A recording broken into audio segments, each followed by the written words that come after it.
இறை இயேசுவில் பிரியமுள்ள மாதா தொலைக்காட்சியின் அனைத்து நிகழ்ச்சிகளையும் ஆவலோடு பார்த்து கொண்டிருக்கிற அன்பு நேயர்கள் அனைவருக்கும் இனிய இரவு வணக்கம்.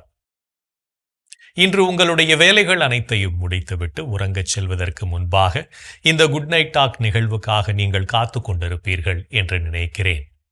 இன்றும் ஓர் அருமையான சிந்தனையைத்தான் நான் உங்களோடு பகிர்ந்து கொள்ள ஆசைப்படுகிறேன். கடவுளால் படைக்கப்பட்ட நாம் ஒவ்வொருவரும் வாழ்க்கையில் எதையாவது சாதிக்க வேண்டும் என்று நினைக்கிறோம். அப்படி நினைக்கின்ற அடுத்த நொடியே தோல்விகளும் நம்மை தொடர்ந்து கொண்டிருக்கும் என்பதை மறந்துவிடக் கூடாது. தோல்விகள் நம்மை தொடர்ந்தாலும் அதனை எதிர்த்து வெற்றி நடை போடுகிற போதுதான் நாம் யார் என்பதை இந்த உலகத்திற்கு நிரூபிக்க முடியும்.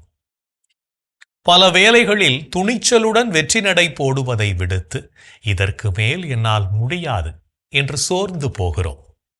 சிலர் எந்த முயற்சியையும் செய்யாமல் சுற்றித் திரிகிறோம் என்பதையும் யாராலும் மறுக்க முடியாது. முதலில் சோதனைக்கு பின்தான் சாதனை என்பதை நம் மனதில் பதிப்போம். பிரச்சனைகள் நம்மை நோக்கி வருகிறதே என்று பயந்து நாம் அடுத்த திசையை நோக்கி ஓட ஆரம்பித்தோம் என்றால் பிரச்சனைகள் நம்மை துரத்தி கொண்டுதான் வரும். அதனை கண்டு பயந்து நடுங்குவதற்கு பதிலாக அதனை எதிர்கொள்ளும் மனப்பக்குவத்தை நமதாக்க நம்மை பயிற்றுவிப்போம். நிச்சயம் தீர்வு இல்லாத பிரச்சனைகள் என்ற ஒன்று இருக்கவே வாய்ப்பில்லை. நமக்கு ஏற்படும் பிரச்சனைகள் பெரியவை அல்ல, மாறாக பிரச்சனைகள் எல்லாவற்றையும் விட நம்மை படைத்தவர் பெரியவர் என்பதை உணர ஆரம்பித்தோம் என்றால் நிச்சயம் நமக்கு துணிவு பிறக்கும். நம் வாழ்வில் சந்திக்கும் தோல்விகள் தான் நம்மை செதுக்கும் கருவிகளாக இருக்க முடியும். நாம் சந்திக்கும் தோல்வியும் வலிமை என்பதை உணர்வோம். ஒவ்வொரு முறை நாம் தோற்கும் போதும் வெற்றிக்கான மற்றொரு பாடத்தை கற்றுக்கொள்கிறோம் என்பதை நம் மனதில் பதிப்போம். எனவே வெற்றி நம் அருகில் இருக்கிறது என்று நினைத்து தோல்வியை கொண்டாடுவோம். ஓர் அடர்ந்த காட்டுக்கு நடுவே கபிலன், மாறன், வேலன் என்ற 3 நண்பர்கள் வசித்து வந்தார்கள். அவர்கள் மூவரும் ஒரு பெரிய ஆற்றை கடந்துதான் தங்கள் வேலைக்கு செல்ல வேண்டும். ஒரு முறை பெய்த பலத்த மழையால் ஆற்றில் வெள்ளம் கரை புரண்டு ஓடியது. ஆற்றின் மீது கட்டப்பட்டிருந்த சிறிய மரப்பாலம் உடைந்து விட்டது. மறுநாள் காலை வேலைக்கு செல்ல வேண்டிய கட்டாயம். மூவரும் ஆற்றங்கரைக்கு வந்தனர். வெள்ளத்தை பார்த்ததும் கபிலன் பயந்து போனான். அவன், ஐயோ, பாலம் உடைந்து விட்டது, இந்த வெள்ளத்தில் நீந்த முடியாது, இன்று நான் வேலைக்கு போக முடியாது போலிருக்கிறதே என்றான். மாறன் யோசித்தான். கலங்காதே கபிலா, நீச்சலடிக்க முடியாதுதான். ஆனால் நாம் அனைவரும் திரும்பி போய் ஆளுக்கு ஒரு பெரிய மரக்கட்டையை தூக்கி கொண்டு வந்து அவற்றை கட்டி ஒரு தற்காலிக தெப்பம் செய்து கடந்து செல்லலாம் என்றான். உடனே கபிலன், அவ்வளவு பெரிய மரக்கட்டைகளை தூக்க நமக்கு பலம் இல்லையே என்றான். வேலன் ஆற்றின் ஓட்டத்தை கூர்ந்து கவனித்தான். பின்னர் கரையோரம் ஒதுங்கி கிடந்த பெரிய கனமான 3 மூங்கில்களை பார்த்தான்.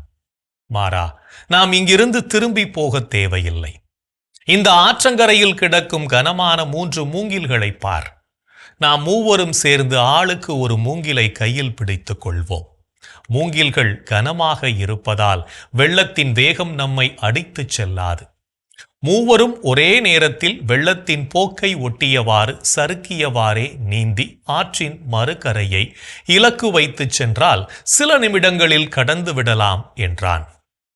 கபிலனும் மாறனும் வேலனின் யோசனையை கேட்டு அந்த விவேகத்தை உணர்ந்தனர்.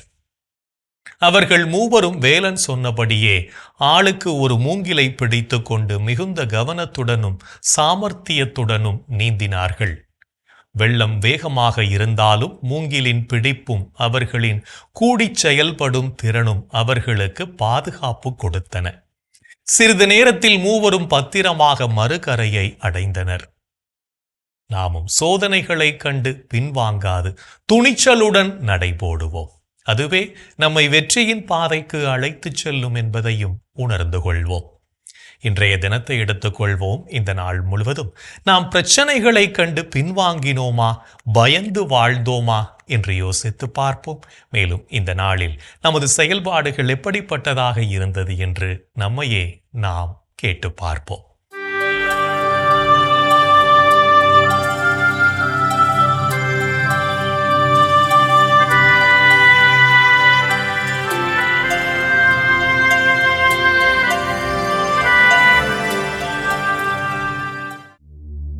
இன்று நீங்கள் தூய ஆவியாரை பழித்து பேசினீர்களா?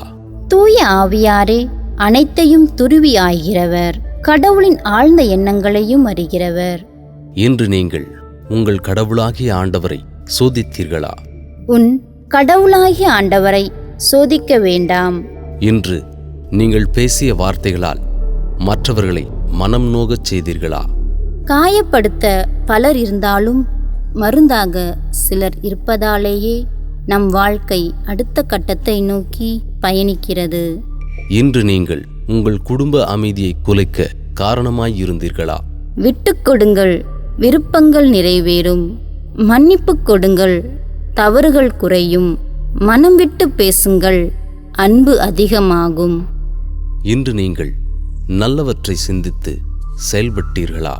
நம் ஆண்டவராம் இயேசு கிறிஸ்துவும் நம்மீது அன்பு கூர்ந்து தம் அருளால் நிலையான ஆறுதலையும் எதிர்நோக்கையும் அளித்த நம் தந்தையாம் கடவுளும் உங்கள் உள்ளங்களுக்கு ஊக்கமளித்து நல்லதையே சொல்லவும் செய்யவும் உங்களை உறுதிப்படுத்துவார்களாக. இன்று நாம் இறைவனுக்கு ஏற்புடைய செயல்களை செய்திருந்தாலும் சமயங்களில் இறைவனுக்கு எதிராகவும் செயல்பட்டு அவருடைய அன்பிலிருந்து நாம் விலகிச் சென்றிருப்போம். அத்தகைய தருணங்களுக்காக மனம் வருந்தி மன்னிப்பு கேட்டு மனத்துயர் மன்றாட்டை ஜெபிப்போம்.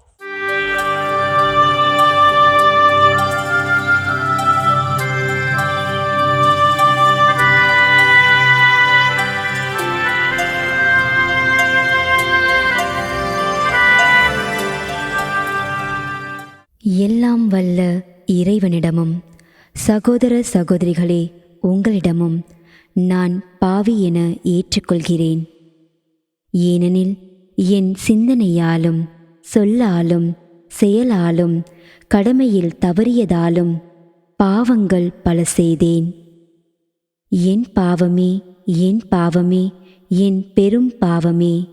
ஆகையால் எப்போதும் கன்னியான புனித மரியாவையும் வானதூதர் புனிதர் அனைவரையும் சகோதர சகோதரிகளே உங்களையும் நம் இறைவனாகிய ஆண்டவரிடம் எனக்காக வேண்டிக்கொள்ள மன்றாடுகிறேன். ஆமேன்.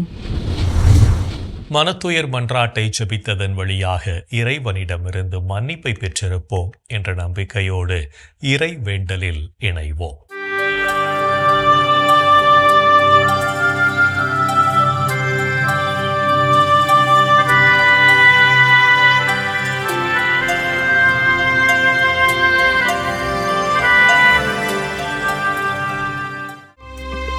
இறைவா இறைவா எமக்கு துணை புரிய வாரும். ஆண்டவரே எமக்கு துணை புரிய விரைந்து வாரும். தந்தைக்கும் மகனுக்கும் தூய ஆவியாருக்கும் மாட்சி உண்டாவதாக. தொடக்கத்தில் இருந்தது போல் இப்பொழுதும் எப்பொழுதும் என்றென்றும் இருப்பதாக. ஆமென்.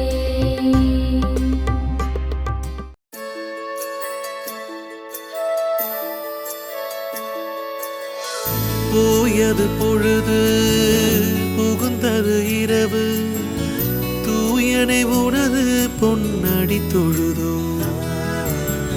நேயமையெல்லாம் ஏதமும் நீக்கி நீயமையாண்டு காத்தருளையா. கனவுகள் துயில் வழி காணுதல் வேண்டாம், கனவிருள் பூதமும் கண்ணுரல் வேண்டாம். சினமுறு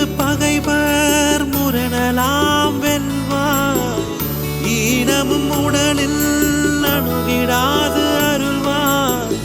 ஆதியம் தந்தாய் அருள் புரிவீரே, அமலன மகனே அருள் புரிவீரே.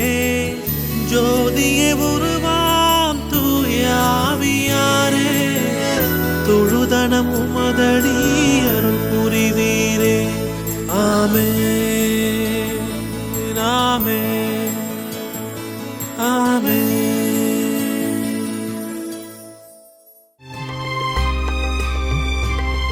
என் ஆண்டவரே என் கடவுளே, பகலில் கதறுகிறேன், இரவில் முன்னிலையில் புலம்புகிறேன். என் ஆண்டவரே என் கடவுளே, பகலில் கதறுகிறேன், இரவில் முன்னிலையில் புலம்புகிறேன்.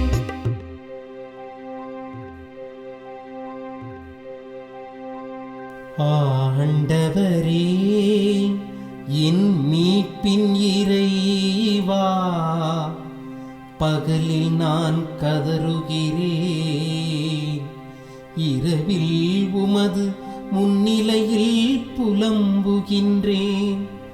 என் மன்றாட்டு திருமுன் வருவதாக, என் கூக்குரலுக்கு செவி சாய்த்தருளும். ஏனெனில் என் உள்ளம் துன்பத்தால் நிறைந்துள்ளது, என் உயிர் பாதாளத்தை நெருங்கிவிட்டது. படுகுழிக்குள் இறங்குவோருள் ஒருவராக நானும் கணிக்கப்படுகின்றேன். வலுவற்ற மனிதர் போலானே. இறந்தோருள் ஒருவராக கைவிடப்பட்டேன், கொலையுண்டு கல்லறையில் கிடப்பவர் போலானேன். அவர்களை நீர் ஒருபோதும் நினைப்பதில்லை, அவர்கள் உமது பாதுகாப்பினின்று அகற்றப்பட்டார்கள். ஆழமிகு படுகொலிக்குள் என்னை தள்ளிவிட்டே, காரிருள் பள்ளங்களுக்குள் என்னை கைவிட்டு விட்டே. உமது சினம் என்னை அழுத்துகின்றது, அலைகள் அனைத்தாலும் என்னை மூழ்கடிக்கின்றே. எனக்கு அறிமுகமானவர்களை என்னை விட்டு விலகச் செய்தீர், அவர்களுக்கு என்னை அருவருப்பாக்கினீர். நான் வெளியேற இயலா வண்ணம் அடைபட்டுள்ளேன், துயரத்தினால் என் கண் மங்கி போயிற்று. ஆண்டவரே, நாள்தோறும் உம்மை மன்றாடுகின்றேன், உம்மை நோக்கி என் கைகளை கோப்புகின்றேன். இறந்தோர்க்காகவா நீர் வியத்தகு செயல்கள் செய்வீர்? கீழுலகின் நாவிகள் எழுந்து உம்மை புகழுமோ? கல்லறையில் உமது பேரன்பு எடுத்துரைக்கப்படுமா? பாதாளத்தில் உமது சொல்லுறுதி அறிவிக்கப்படுமா? இருட்டினில் அரும் செயல்கள் அறியப்படுமா? மறதி உலகில் நீதி நேரி உணரப்படுமா? ஆண்டவரே, நானோ உம்மை நோக்கி கதறுகின்றேன், காலையில் உம்மை நோக்கி மன்றாடுகின்றேன்.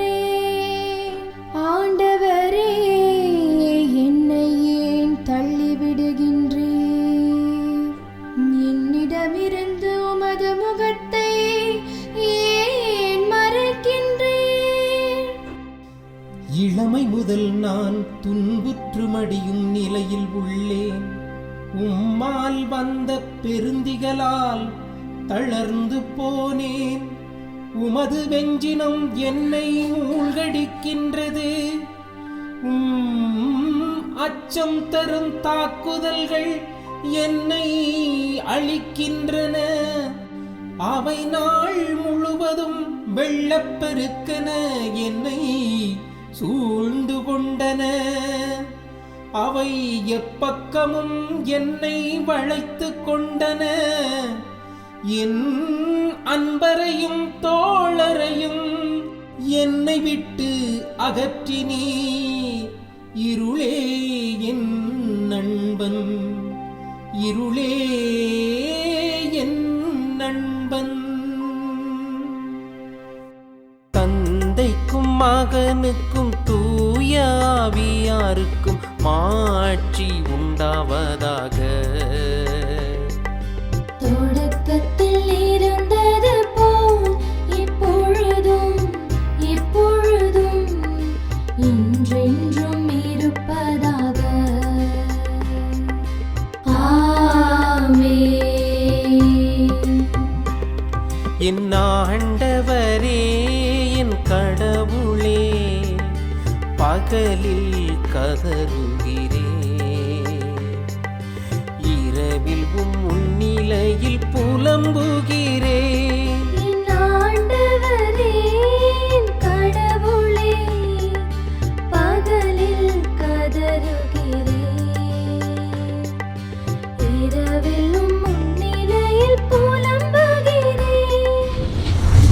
இறைவனின் உடனிருப்பு இந்த இரவு பொழுதிலும் நம்மை பாதுகாத்து வழி நடத்தும் என்ற நம்பிக்கையை இறை வேண்டலின் வழியாக பெற்றுக்கொண்ட நாம் இப்போது நாளைய வாசகங்களுக்கு செவிமடுப்போம்.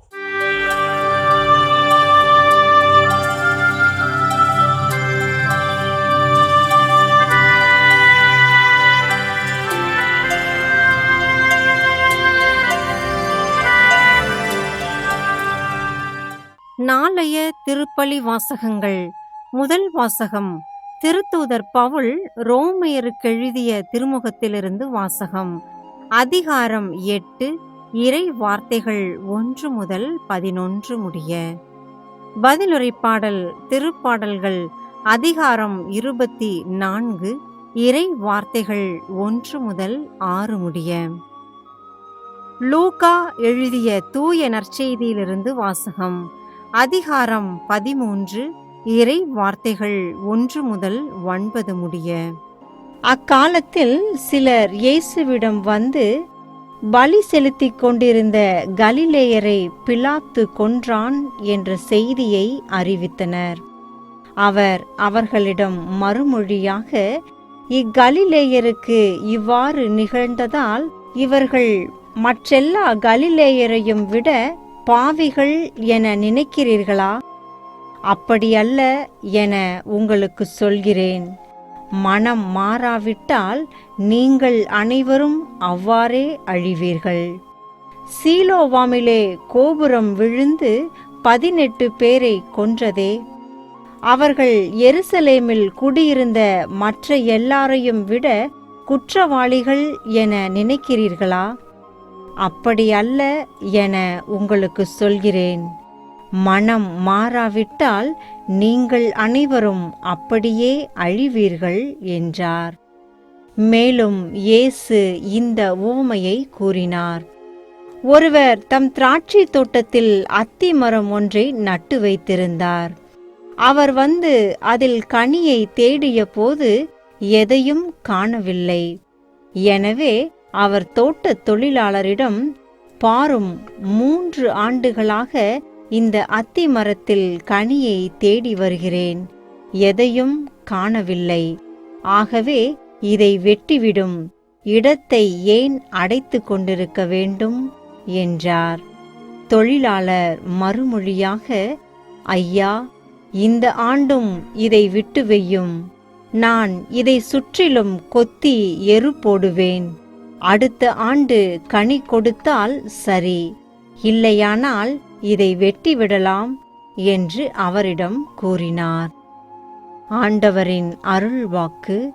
கிறிஸ்துவே உமக்கு புகழ். நாம் ஆண்டவரிடம் முழுமையாக நம்பிக்கை வைத்து வாழவும் அவரோடு நாளும் இணைந்து பயணிக்கவும் அழைப்பு விடுக்கும் இயேசுவின் குரலுக்கு செவிமடுத்து வாழ்வோம் என்ற சிந்தனையோடு சிமியோன் பாடலில் இணைவோம்.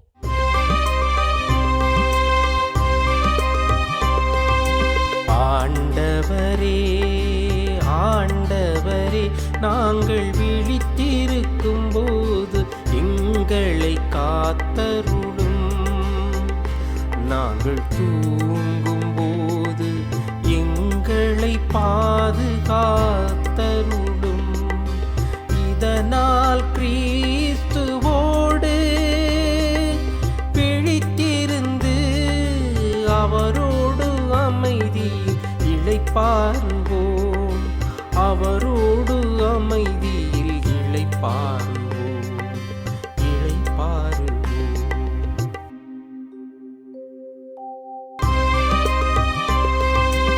ஆண்டவரே ஆண்டவரே, உமது சொற்படி உம்மடியான் என்னை இப்போது அமைதியுடன் போகச் செய்கின்றீர். ஏனெனில் மக்கள் அனைவரும் காணுமாறு நீர் ஏற்பாடு செய்துள்ள உமது மீட்பை என் கண்கள் கண்டு கொண்டன.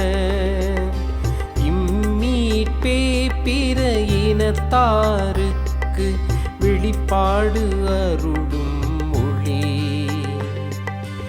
இதுவேவும் மக்களாகிய இஸ்ராயேலுக்கு பெருமை. இஸ்ராயேலுக்கு பெருமை. இஸ்ராயேலுக்கு பெருமை. தந்தைக்கும் மகனுக்கும் தூய ஆவியாருக்கும் மாட்சி உண்டாவதாக. தொடக்கத்தில் இருந்தது போல் இப்பொழுதும் எப்பொழுதும் என்றென்றும் இருப்பதாக.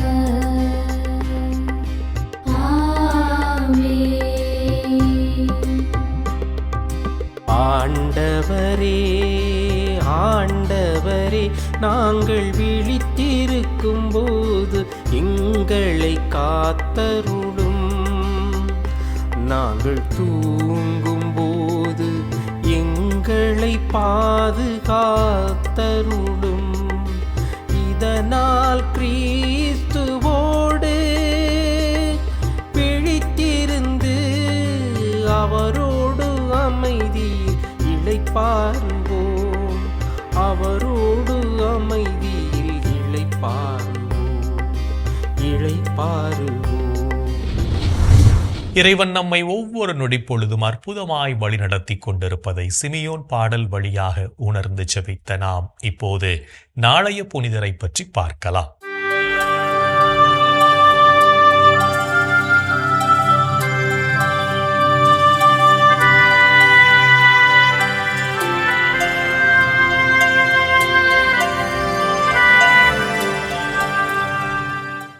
அக்டோபர் 25. புனித கிறிஸ்பின், புனித கிறிஸ்பியான். ரோமையில் வாழ்ந்த இறைபக்தி நிறைந்த குடும்பத்தில் கிபி 2ஆம் நூற்றாண்டில் பிறந்தார்கள் கிறிஸ்பின் மற்றும் கிறிஸ்பியான்.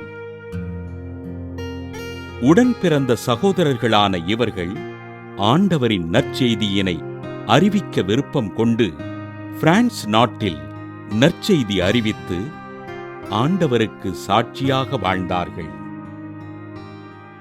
புனித பவுலினை முன்மாதிரியாக கொண்டு வாழ்ந்த இவர்கள் பாதணிகள் தயாரித்து அதில் கிடைக்கும் வருமானத்தில் எளிமையாக வாழ்ந்தனர். கிபி 303ஆம் ஆண்டு பேரரசன் டயோக்ளியஸின் கிறிஸ்தவர்களை கொன்றொழிப்பதற்கு ஆணை பிறப்பிக்க இச்சகோதரர்கள் அரசன் மேக்சிமியனால் கைது செய்யப்பட்டு சிறையில் அடைக்கப்பட்டார்கள். அரசன் மேக்சிமியன் ஆண்டவர் இயேசுவை மறுதலித்து தங்களது தெய்வத்தினை வணங்கும்படி இவர்களை துன்புறுத்த இதனை கடுமையாக மறுத்த இச்சகோதரர்கள், எங்களது வாழ்க்கை கிறிஸ்துவுக்காகவே, அவருக்காக நாங்கள் இறந்தாலும் அது எங்களுக்கு நன்மையே என்று கூறினார்கள். அரசன் மேக்சிமியன் இவ்விருவரையும் அரசன் ரிக்சியோவாரோசிடம் ஒப்படைக்க இச்சகோதரர்கள் கூர்மையான ஆணிகள் கொண்ட படுக்கையின் மீது கட்டி வைக்கப்பட்டு நெருப்பில் போடப்பட்டனர். ஆண்டவரின் அருளினால் நெருப்பு பிளம்பும் ஆணி படுக்கையும் இவர்களை தீண்டாதிருக்க அரசன் மேக்சிமியனால் இவ்விருவரும் தலை வெட்டப்பட்டு படுகொலை செய்யப்பட்டனர். கிறிஸ்பின் மற்றும் கிறிஸ்பியான் கல்லறையில் ஜெபிக்கின்ற மக்களுக்கு புதுமைகளும் அற்புதங்களும் நடைபெற திரு அவை இவ்விருவரையும் புனிதர்களாக உயர்த்தி பாதணி பழுது நீக்குகிறவர்களின் பாதுகாவலராக அறிவித்தது. புனித கிறிஸ்பின் மற்றும் கிறிஸ்பியான் திருவிழாவினை கொண்டாடுகின்ற நாம் நம் பாதணிகளை பழுது நீக்குகின்ற தொழிலாளர்களுக்காகவும் அவர்களின் குடும்ப முன்னேற்றத்திற்காகவும் ஆண்டவரிடம் ஜெபிப்போம். புனிதர்கள் ஒவ்வொருவரும் தங்கள் வாழ்க்கையின் மூலம் இறைவனுக்கு சான்று பகர்ந்து வாழ்ந்தவர்கள் என்பதை உணர்ந்தவர்களாய் நாமும் அவர்கள் வழியில் வாழ்ந்து இறை வழியில் பயணிப்போம் என்ற நம்பிக்கையோடு நாளைய தினம் குறைந்தது 30 நிமிடமாவது ஆண்டவரின் பாதத்தில் அமர்ந்து ஜெபிப்போம். என் அன்புக்குரிய சகோதர சகோதரிகளே, கடவுள் இன்றைய தினத்தில் நம்மை எப்படியெல்லாம் வழி நடத்தியிருக்கிறார் சற்று எண்ணி பார்ப்போம். இன்றைய காலையிலிருந்து இந்த இரவு தூங்கப் போவதற்கு வரை நமது வாழ்க்கை முழுவதும், இந்த நாள் முழுவதும் கடவுளுடைய பராமரிப்பை நாம் உணர்ந்திருப்போம். அந்த அற்புதமான காரியங்களுக்காக கடவுளை நாம் போற்றி புகழ்வோம், அவருக்கு நாம் நன்றி சொல்வோம். நாம் எந்த நேரமும் நன்றி சொல்லி அவரை போற்றி புகழ்கின்ற பொழுது நமது வாழ்க்கை இன்னும் அருளால் நிரப்பப்படுகிறது என்பதை உணர்ந்தவர்களாக நன்றி சொல்வோம். இன்றைய தினத்தில் சிறப்பாக ஆதரவற்ற குழந்தைகளுக்காக நாம் மன்றாடுவோம். எங்கள் அன்பே உருவான இயேசு ஆண்டவரே, ஆதரவற்ற அனாதை குழந்தைகளை எண்ணி பார்க்கிறோம். ஆண்டவரே, வாழ்க்கையில் அவர்கள் பெற்றுக்கொள்ள வேண்டிய அடிப்படை தேவைகளும் பெற்றுக்கொள்ள இயலாமலும், கல்வி இல்லாமல், உண்கின்றதற்கு தேவையான உணவு இல்லாமல், உடை இல்லாமல், ஆதரவு இல்லாமல், பெற்றோர் இல்லாமல் அனாதைகளாக வாழ்ந்து கொண்டிருக்கின்ற இதோ இந்த ஆதரவற்ற குழந்தைகளை நாங்கள் எண்ணி பார்க்கிறோம். இயேசுவே, இதோ எங்களது தாராள உதவியினால் நாங்களும் மனம் மாறி இந்த குழந்தைகளுக்கு எங்களால் இயன்ற வரை நன்மைகளை செய்து இந்த குழந்தைகளுக்கு மகிழ்ச்சியை, சமாதானத்தை, வாழ்க்கையில் அவர்கள் எதிர்நோக்கி இருக்கின்ற ஒவ்வொரு தேவையும் பூர்த்தி செய்து அவர்களுக்கு நம்பிக்கையை தருகின்ற நல்ல மனிதர்களாக எங்களையே மாற்றிடணும். இந்த குழந்தைகளுக்கு நீர் ஆதரவாக வாரும். எங்கள் அன்பு தாயே, ஆரோக்கிய அன்னையே, ஆதரவற்ற குழந்தைகளுக்காக பரிந்து பேசுங்கள் அம்மா. இந்த ஜபங்களெல்லாம் எங்கள் ஆண்டவராகிய இயேசுவே அது வல்லமையான திருநாமத்தின் வழியாக உம்மை கெஞ்சி மன்றாடுகிறோம். ஆமென். என்று வாழும் உயிருள்ள இறைவன் தந்தை, மகன், தூய ஆவியார் நாம் அனைவரையும் நிறைவாக ஆசீர்வதிப்பாராக. ஆமென். இந்த ஜெபத்தின் வழியாக இறை அருளும் ஆசியும் நம்மீது நிறைவாக பொழியப்பட்டிருப்பதை உணர்ந்திருப்போம். இறை ஆற்றலும் வல்லமையும் என்றும் நம்மில் தங்கும். அன்னை மரியாவும் நமக்கு உதவிகள் செய்வார் என்ற நம்பிக்கையோடு அவரின் துணை வேண்டி இந்த நிகழ்வை நிறைவு செய்யலாம். Good night.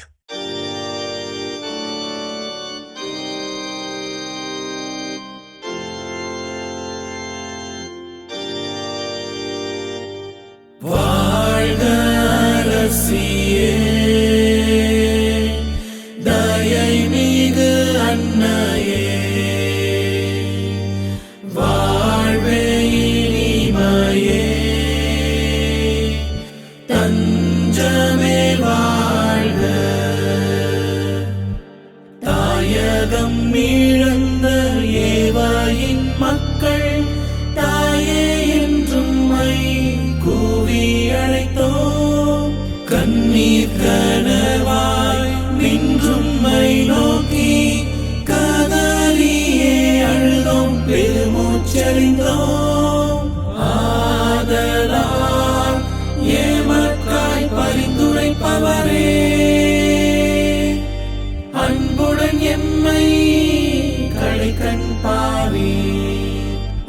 திருவயிற்றின் கனியாம் இயேசுவே, இம்மை வாழ்வின் இறுதியில் காட்டுவே கருணையின்